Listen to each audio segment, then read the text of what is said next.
time to abandon ship. Oh, here we go. Voila! Shame nothing's in the fields, it's all in the shed. Got a wee party of cows following me this morning. Morning, Holly! What a beast! Big breakdown. It's the drill working there. I'm going to nick my denims, get them done. Need to finish siliconing all of these blocks. Then I need to head along the road and switch places with Dunk, who's currently disking in front of Kevin, who's drilling oilseed rape along at farm number 4. He's going to jump in, Dunk's going to jump in the combine, start cutting oilseed rape at farm number 2, and Dad's going to cart that rape all the way back to this yard so we can dry it here. Rape is a low yielding crop, so compared to cereal crops, so only one trailer will do the job. So Dad's going to do that, I'll go on the discs, Kevin will be sowing, Dunk will be in the combine. Also then need to meet someone at 6 o'clock who's coming to see about sunflowers to take the job, so I need to squeeze that in somehow as well.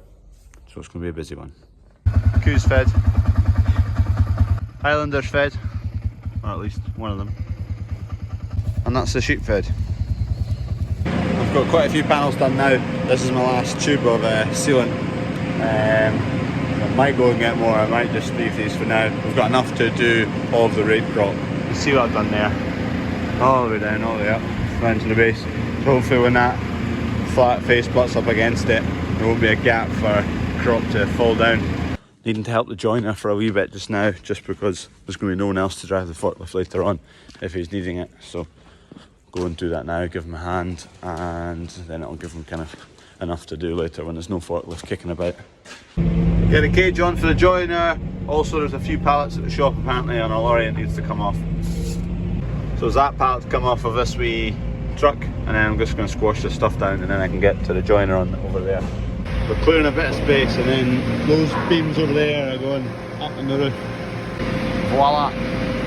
We've got that section up, so that leaves him enough to start chapping all that in. He doesn't want to put others up just because there's only an inch and a half kind of overhang on the edge, so if you got to start chapping and something jumps it could fall. So he's going to go and chap all them in. He can start doing boards on that, and he's got other bits to cut as well. I've told him he can't get a forklift again until, well, there'll be no one here to use it until tomorrow morning. So he's got enough to keep it going until tomorrow morning, then we'll be back in the forklift up there, putting beams up again. Just grabbed the van, head along the road to farm 4 where Dunk is. I'll jump in his tractor, he'll take this van to farm 2 to go and start cutting some oilseed rape, while me and Kev will be in the barley stubble field. I'll be disking it and Kev will just be sowing another field of rape in behind it. We've pulled up. See Kev away in the corner there. Dunk's just making his way across the field. See the discs, how they work there, just kind of break up the top surface of the soil, loosen it off, and allows Kevin to get a good seed bed made from it. You can see where Kev's done up to. That line in there, he's headed off into the corner, and then once he's finished there he'll start here again and head that way. So I'll get a swap in now, Dunk will go and get the combine going. So we're off now, there's plenty of seagulls about. I don't understand how they can sense that we're turning up the ground and immediately swarm. You never see them if you're not moving the ground. Sitting on GPS at the moment, so you can just, instead of turning sharp, turning at the top sharp and kind of having to come back right next to your line, you just turn whatever is easiest, whatever makes sense when you're turning at the end of the field. Click the GPS, go again, and it'll pick up the best line for you.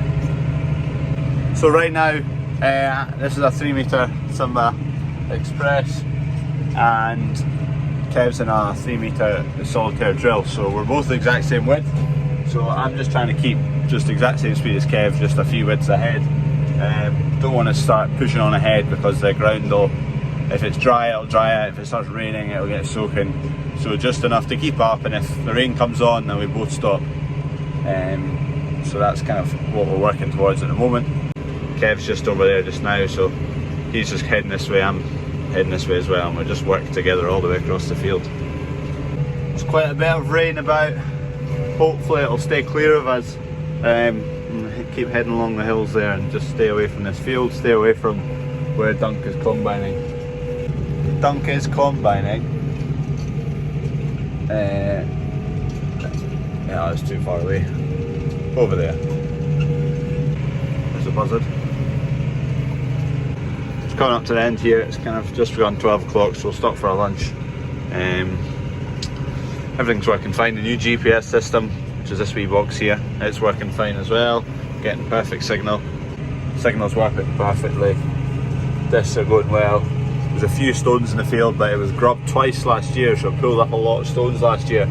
So there's a bit less this year. So it's going fine. It's not looking too good. That's just come on just now. Just lunch has been cut short. It's hammering it down, so if it's just a quick 5 minutes we'll be fine. Hopefully it doesn't reach the combine, but there's loads of showers just kicking about all over the place, so we'll just have to wait and see. Dunk's just arrived, so that must mean the combine is not going. It's time to abandon ship. Dunk's away to shift some bales into the shed that we took in the other day that are in the yard, just to keep them dry so they're not getting sold for a while. Kev's going to put the hedge cutter on.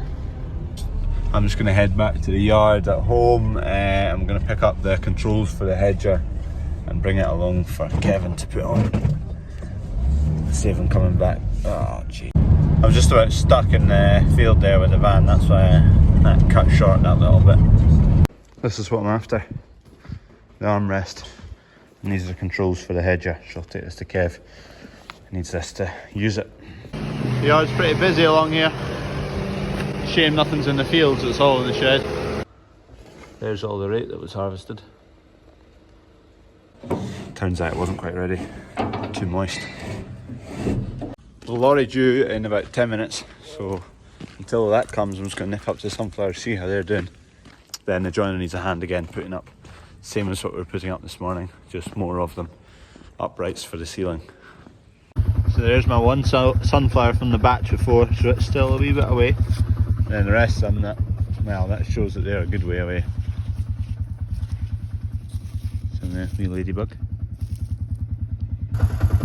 Here comes the lorry that's getting loaded, so I'll just head back to the yard.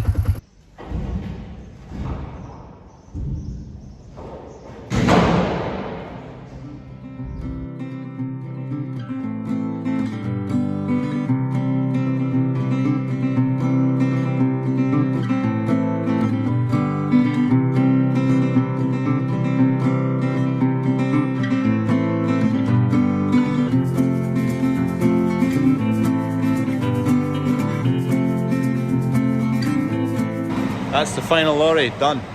That's all that's left, 4 tonne. Ideally we would have got it away, but it's alright. It'll be, effectively we'll lose £20 a tonne because that'll go for seed. So 80 quid, I mean, not the end of the world. And he's off, so that's the last of the winter barley. Seed away, next crop in the shed will be oilseed rape, which could have been today, but wasn't ready. So we're into the second section here, so you can see he's got notches for the post to sit into. Same on this side, you just can't see them obviously, so they sit on those. So another bank of uprights into place. 2 more of the tall ceilings to go, but he's got a lot of other, he's got to sheet it all first. So now, because Dunk's along the road shifting bales, I'm going to go and get a flatbed. I'm needing a load back here at home for the sunflowers, so I'll get them now while the forklift's at that yard where the bales are, and abandon all other plans again. Someone, Dad, has had a good go at taking the paint off the drawbar already.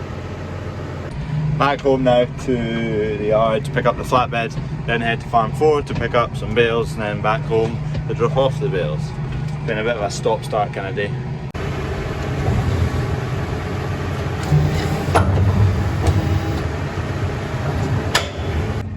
Bin skip's holding me up.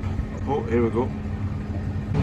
Today's question of the day is actually someone else's question because I'm not sure what it is. Someone was asking why our silage wrap is black in this country. So in America they say it's all green. You do get quite a lot of green in this country, and clear as well.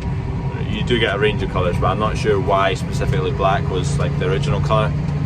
Whether it was the ease of manufacture or whether there's no reason for it at all, I don't know. So if someone knows, put it down below. It is torrential. I mean, we had the combine out this morning. Look at it. You can see Dunk's put most of these away. They're in that shed now. and then this pile are going to go. I'm going to get a full load. Well, 2 high, I'm not going 3 high, I'll just take the 2. Loaded up, 26, 24, 26, what is it? 4 times 6. Heading back to home, all strapped up. Dunk's just finished there as well, he's put all the bales away, so he'll go head back to farm number 2. Get the forklift put away, and I'll get these bales home.